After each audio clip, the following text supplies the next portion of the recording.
E aí, pessoal, vamos começar mais um episódio do podcast Os Sócios. Estou aqui com Malu Perini, host e rosto do podcast. Olá, pessoal, sejam bem-vindos. Que vai ter certos problemas. Mas eu gostei muito do comentário sobre transparência, porque é um primeiro passo. Só que tem uma outra coisa que eu identifico, tanto na história de vocês quanto na nossa, que tornou mais simples a fusão das finanças do casal. É porque vocês começaram sem ter nada. Vocês construíram tudo juntos. A gente também. Não, eu falo pra todo mundo, foi um casamento, a Adriana casou por interesse. Né? Interesse? Interesse em salvar também. essa pobre alma.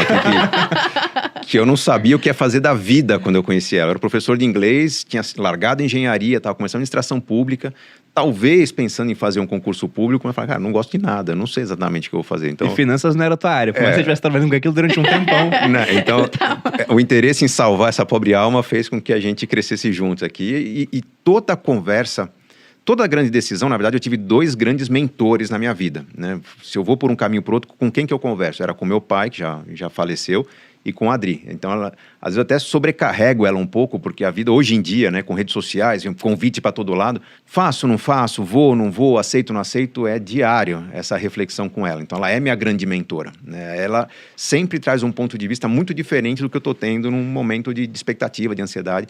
Acho que isso também ajudou bastante. É transparência não só nos números, nas finanças, mas nas preocupações, nas ansiedades, em o que eu quero trazer de segurança para nossa família, se ela vai estar bem ou não, né? Porque hoje em dia, depois de 22 anos de carreira, eu já começo a valorizar bem mais o tempo em família. Tá aqui o Guilherme está comigo, meu filho mais velho, então fim de semana é sagrado. Então quando vem um convite que talvez me afaste da família por 3, 4 dias, eu vou sentir. Eu já estou me acostumando mais a esse tempo mais presente da família. Eu tenho que conversar com a Adri. Poxa, vamos tentar levar a família toda junto? Não, você vai encarar ficar 4 dias sem eu estar por perto aqui? É uma conversa frequente que a gente tem. Então a gente fala muito sobre sentimentos. Não só sobre o resultado, a grana que vai dar um projeto, o quanto que eu vou ganhar com isso, não. Qual que vai ser o... até tem um modelinho que eu... hoje, qualquer convite que eu recebo, eu pondero. Né? Tem 3 pilares que eu uso como fator de decisão em qualquer convite. Inclui esse papo que a gente está tendo aqui, uma palestra que eu vou dar. É o pilar financeiro, o pilar equilíbrio e o pilar experiência. O financeiro é quanto paga? Não, mas não paga. Então, qual que é a experiência?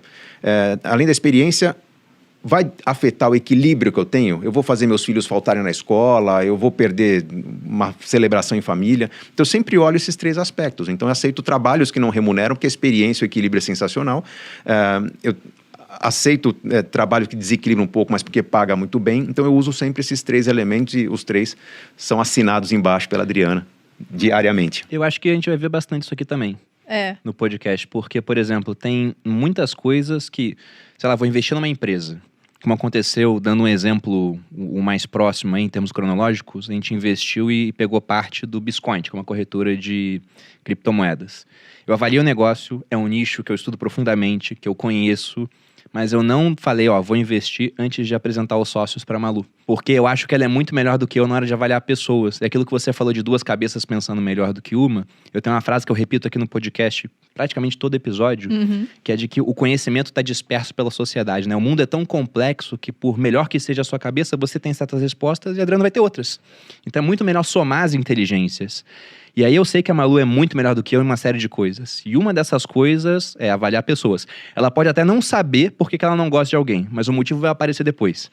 E a experiência me mostrou que não dá pra discordar dela nisso.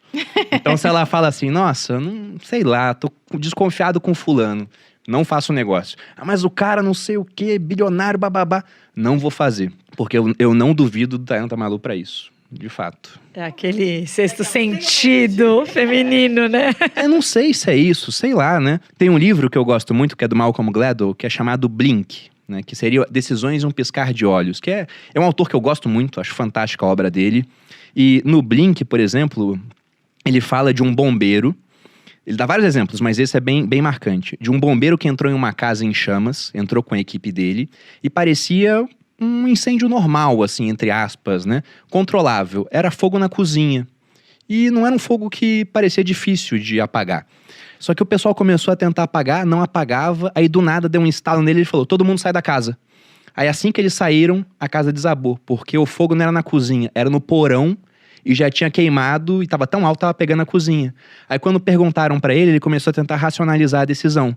Ele falou, tava mais quente do que o normal, as chamas não cediam, as casas nessa região tem porão. Então ele achou motivos pra mostrar por que ele decidiu, mas na hora só veio a decisão. Ele não sabe, as pessoas chamam isso de intuição. Exatamente. A intuição, na verdade, ela é fruto das experiências que você tem. Quanto mais você experimenta coisas diferentes, soluções diferentes, ambientes diferentes, mais você fortalece sua capacidade de intuir o melhor caminho. Isso vale para o mundo dos investimentos também. Onde investir? Às vezes a gente não vai parar e montar, abrir a planilha, ver o Sharpe, ver o Beta. Não, você vê a notícia, você tem a oportunidade, tem 1 hora para decidir, vai para a decisão. Mas é intuição? Não, é um conjunto de ferramentas que a gente já estudou e que vai amadurecendo ao longo do tempo. E que tá lá, né? Dizem que o George Soros, ele tem uma dor nas costas sempre que ele tá incomodado com uma posição no portfólio dele. O cara tá fazendo isso há décadas, né? Ele tem uma dor nas costas, ele vai lá e ele troca a posição. Então aquilo é toneladas de conhecimento que vem e se manifestam nessa dor.